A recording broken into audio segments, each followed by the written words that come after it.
Hello students. अभी हम लोग करेंगे class 10 science subject chemistry part chapter number 4 that is carbon and it's compounds. चलिए शुरुआत करते हैं। हम लोगों ने अभी तक कोवलेंट बॉन्ड, आयनिक बॉन्ड और कोवलेंट ही क्यों बॉन्ड बना रहा है कार्बन, इसके बारे में बात की है।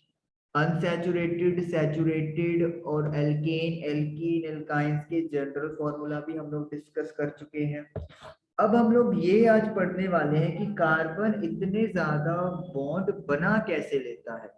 आखिर क्या ऐसी प्रॉपर्टीज है कार्बन के पास जिसकी वजह से कार्बन मिलियंस ऑफ कंपाउंड्स बना रहा है। चलिए, तो फर्स्ट प्रॉपर्टी जिसकी वजह से कार्बन इतने सारे कंपाउंड बना रहा है, that property is first is catenation. What is the catenation? आपके पास कोई एलिमेंट है, सपोज करो एक्स एलिमेंट। ये एलिमेंट एक्स की एक एटम है, इसी एलिमेंट की एक और एटम है एक्स। तो जब ये आपस में लिंक हो रही है, इस लिंकेज प्रॉपर्टी को, लिंक होने की प्रॉपर्टी खुद ही की दूसरी एटम के साथ of same element is called catenation. Catenation बोलते हैं। तो इसका मतलब क्या है? अगर अब आप इसको कार्बन के ऊपर लेके चलें, तो कार्बन के पास ये यूनिक एबिलिटी है कि वो अपने ही एलिमेंट की दूसरी और एटम्स के साथ इजिली कनेक्ट हो सकता है, और इस प्रॉपर्टी को वी आर कॉलिंग कैटेनेशन। अब आप कुछ बच्चे ये सोच रहे होंगे कि ये प्रॉपर्टी तो ऑक्सीजन के पास भी है, ऑक्सीजन ऑक्सीजन जब मिलता है तभी O2 बनता है। बात आपकी सही है। आप ये सोच रहे हो कि नाइट्रोजन भी तो यही शो कर रहा है, नाइट्रोजन के एक एटम दूसरे के साथ कनेक्ट है, ये भी बात आपकी सही है। लेकिन यहाँ पे क्या चीज है कि कार्बन जो है वो एक बहुत लंबे, मतलब एक पर्टिकुलर लॉन्ग चेन या ब्रांचिंग में या फिर रिंग स्ट्रक्चर में मल्टीपल कार्बन से कनेक्ट हो सकता है। जैसे कि कल हम लोगों ने रिंग स्ट्रक्चर देखा था। चाहे आप बेंजीन की बात कर लो, चाहे आप साइक्लोपेंटेन की बात कर लो, चाहे आप साइक्लोहेक्सेन की बात कर लो, लेकिन आपको ऑक्सीजन का ऐसा कोई स्ट्रक्चर देखने को नहीं मिलेगा। इसी तरीके से जैसे ये कार्बन है, बहुत सारे कार्बन अपन ने कनेक्ट कर दिए स्ट्रेट चेन में, और फिर कुछ कार्बन ब्रांचिंग में लगा दिए हैं। या फिर अगर आप कहें कि एक ही टाइप के कार्बन कार्बन की चार और एटम के साथ कनेक्ट हो सकता है लाइक दिस। तो ये मतलब जो सेल्फ लिंकिंग एबिलिटी है ये कार्बन के पास बहुत ज्यादा हाई लेवल पर है, और इसी वजह से कार्बन इतने सारे कंपाउंड जो है वो बना सकता है, और इस प्रॉपर्टी को वी कॉल कैटेनेशन। कार्बन ने दूसरे कार्बन के साथ कनेक्ट होना है, थर्ड से फोर्थ से, तो वो कनेक्ट होने के पास तरीके कितने हैं वो आप ऑलरेडी पढ़ चुके हैं। स्ट्रेट, जब कार्बन कार्बन को आप सीरीज में लगा देते हो। ब्रांचिंग, जब कुछ कार्बन सीरीज में लगे हो और उनके साथ ब्रांचिंग भी लग रही हो। रिंग, एक क्लोज्ड स्ट्रक्चर जो आपकी स्क्रीन पे आपको दिखाई दे रहा है। तो इसका मतलब क्या है? कार्बन कार्बन के साथ मल्टीपल वे से कनेक्ट हो सकता है। दूसरी चीज, कार्बन का अगर कार्बन के साथ सिंगल लिंकेज है तो सैचुरेटेड बोलते हो आप। अगर डबल हो गया या ट्रिपल हो गया तो उसे आप लोग अनसैचुरेटेड कार्बन कंपाउंड बोलते हो। तो इसका मतलब क्या है? कार्बन की कार्बन के साथ कनेक्ट होने के लिए बहुत सारे ऑप्शन यहाँ पर हैं। इसके बाद यहाँ पे एक चीज इन्होंने और मेंशन की हुई है कि जो सिलिकॉन होता है, सिलिकॉन का एटॉमिक नंबर 14 है। अगर आप उसका इलेक्ट्रॉनिक कॉन्फ़िगरेशन लिखेंगे तो वी विल गेट 284। तो इसके पास भी वैलेंस शेल में 4 इलेक्ट्रॉन है, तो मतलब ये भी क्या करेगा? शेयर करके बॉन्डिंग बनाएगा, और ये भी कैटेनेशन शो कर सकता है। कैटेनेशन शो करने का मतलब क्या है? यहाँ पे भी सिलिकॉन सिलिकॉन की जो एटम्स है वो आपस में लिंक हो सकती है, लेकिन ये जो लिंकेज है ये लिमिटेड है। ये 7 to 8 सिलिकॉन तक ही अपने आप की बॉन्डिंग कर सकता है। उसके बाद ये लिंकेज पॉसिबल नहीं हो जाती क्योंकि रिएक्टिविटी ज्यादा बढ़ जाती है। अब क्वेश्चन ये राइज होता है कि कार्बन में ऐसा क्यों नहीं हो रहा कि 7 या 8 के बाद बॉन्ड जो है वो वीक हो जाए, या फिर कार्बन जो कंपाउंड है वो अनस्टेबल हो जाए। सिलिकॉन के साथ ऐसा क्यों हो रहा है? तो उसका सही आंसर ये है कि सिलिकॉन जो होता है वो उसका size as compare to carbon बहुत ज्यादा बड़ा होता है। जैसे कार्बन का एटॉमिक नंबर 6 है तो 2,4, यानी कि कार्बन के पास कितने शेल हैं? कार्बन के पास 2 शेल है, 1 and this is let me से 2। ये आप लेट कर सकते हो कि ये आपका ने कार्बन के 2 शेल बना दिए और बीच में आप बना देते हैं इसका एक न्यूक्लियस। तो ये कार्बन के लिए है। अगर आप यही चीज सिलिकॉन के लिए करें, सिलिकॉन में आपको कितने शेल दिखाई देंगे? 3, 1,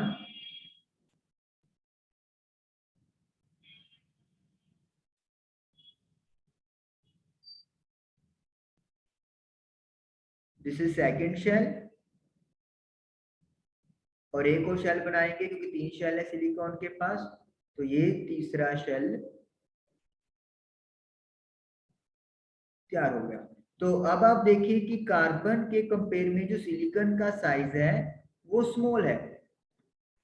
तो यहाँ पे हमने बात की कि 7 to 8 एटम्स तक सिलिकॉन भी चेन बना देता है, लेकिन ये कंपाउंड ज्यादा रिएक्टिव होते हैं। और हमारा क्वेश्चन ये कि ये ज्यादा रिएक्टिव या फिर अनस्टेबल क्यों है? सिलिकॉन का साइज लार्ज होने की वजह से जो इलेक्ट्रॉन होल्ड करने की कैपेबिलिटी है वो सिलिकॉन में कम हो जाती है। अब कार्बन के न्यूक्लियस ने यहाँ पे इलेक्ट्रॉन्स को होल्ड करना है, पॉजिटिव चार्ज नेगेटिव को होल्ड करेगा, जो शेयर्ड इलेक्ट्रॉन्स है वो भी होल्ड करने हैं। सिलिकॉन का भी यही केस है, उनके भी पास न्यूक्लियस में पॉजिटिव चार्ज है और उन्होंने भी जो इलेक्ट्रॉन शेयर हो रहे हैं उनको होल्ड करना है। लेकिन सिलिकॉन का साइज बड़ा होने की वजह से जो डिस्टेंस है न्यूक्लियस और इलेक्ट्रॉन्स का वो बढ़ गया। डिस्टेंस बढ़ गया तो फोर्स ऑफ अट्रैक्शन क्या हो जाएगी? कम हो जाएगी। कम होने की वजह से ही जो सिलिकॉन के कंपाउंड्स हैं वो क्या होते हैं? अनस्टेबल होते हैं और we can say highly reactive होते हैं। और हाईली रिएक्टिव होने की वजह से ये बॉन्ड क्या हो जाते हैं? इजीली ब्रेक हो जाते हैं। लेकिन कार्बन कार्बन का बॉन्ड स्ट्रॉन्ग होता है क्योंकि कार्बन का size as compare to silicon छोटा होता है।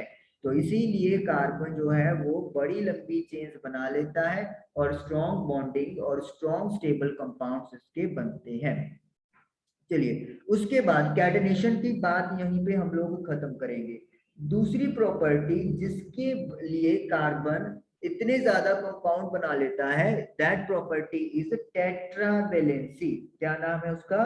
टेट्रावेलेंसी या टेट्रावेलेंट भी बोलते हैं।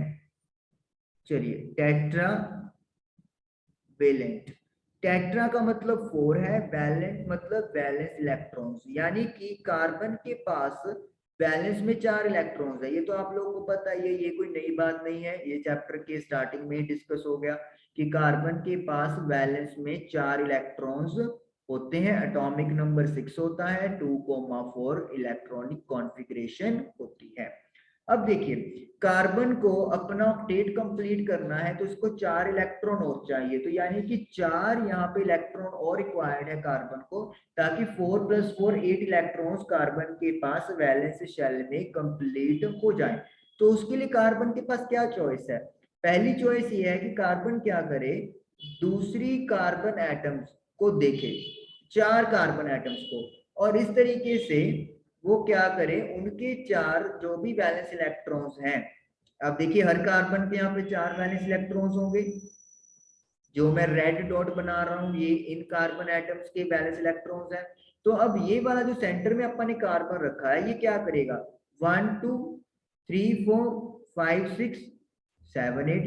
तो इस तरीके से आपने देखा कि सेंटर वाले कार्बन का जो बैलेंस है वो कंप्लीट हो गया, और ये जो कार्बन आपके पास साइड में बच गए हैं ये भी इसी तरीके से कार्बन की एटम्स के साथ बॉन्डिंग करके अपना शेल कंप्लीट कर सकते हैं। तो यानी कि हम लोग क्या पढ़ रहे हैं कि अगर कार्बन ने अपने आप को 4 दूसरी कार्बन एटम्स के साथ कनेक्ट कर लिया तो इसकी वैलेंसी या इसका ऑक्टेट कंप्लीट हो जाएगा।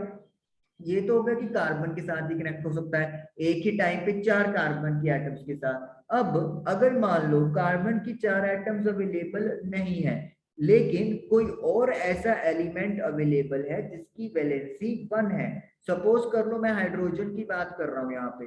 हाइड्रोजन को आपको पता है कि हाइड्रोजन के पास एटॉमिक नंबर 1 होता है, तो उसके लिए उसके पास इलेक्ट्रॉन भी एक ही होगा और वो इलेक्ट्रॉन उनका वैलेंस शेल में ही चला जाता है।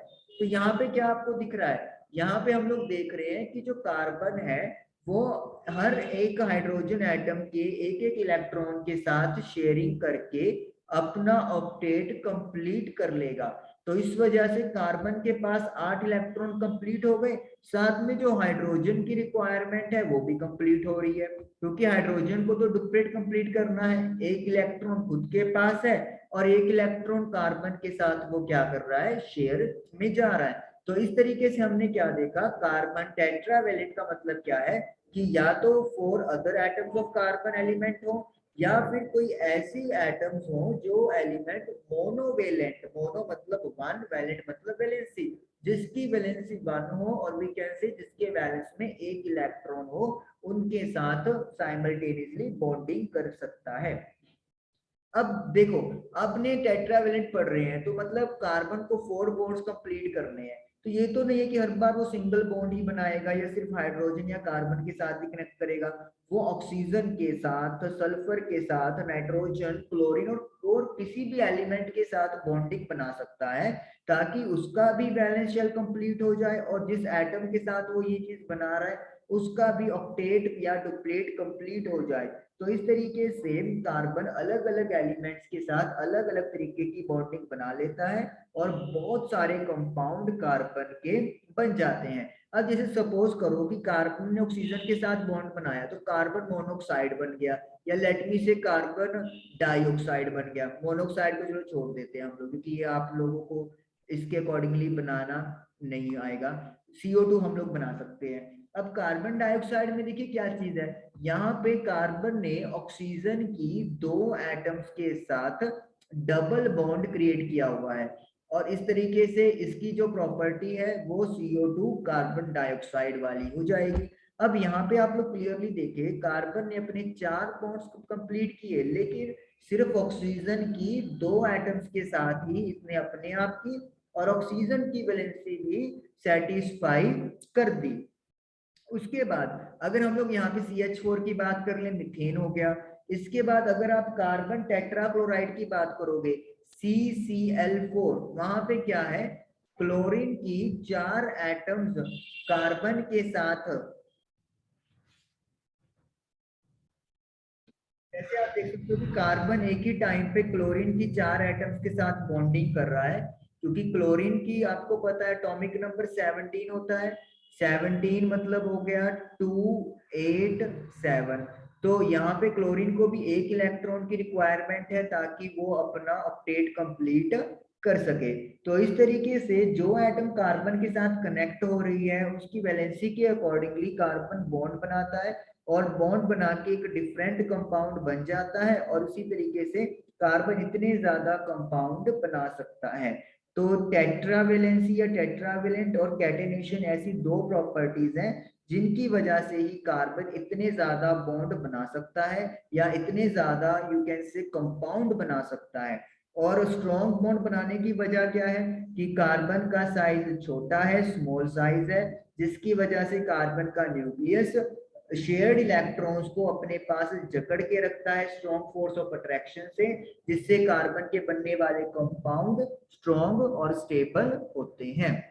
आई होप कि आप लोगों को आज के टॉपिक से ये चीज क्लियर हुई होगी कि कार्बन इतने सारे कंपाउंड क्यों बनाता है। आपकी बुक में ये जो टॉपिक कवर किया हुआ है वो किया हुआ है वर्सेटाइल नेचर ऑफ कार्बन के अंडर। तो आई होप कि आप लोग इसको दोबारा जरूर भी रिवाइज करेंगे। Thank you for watching the video.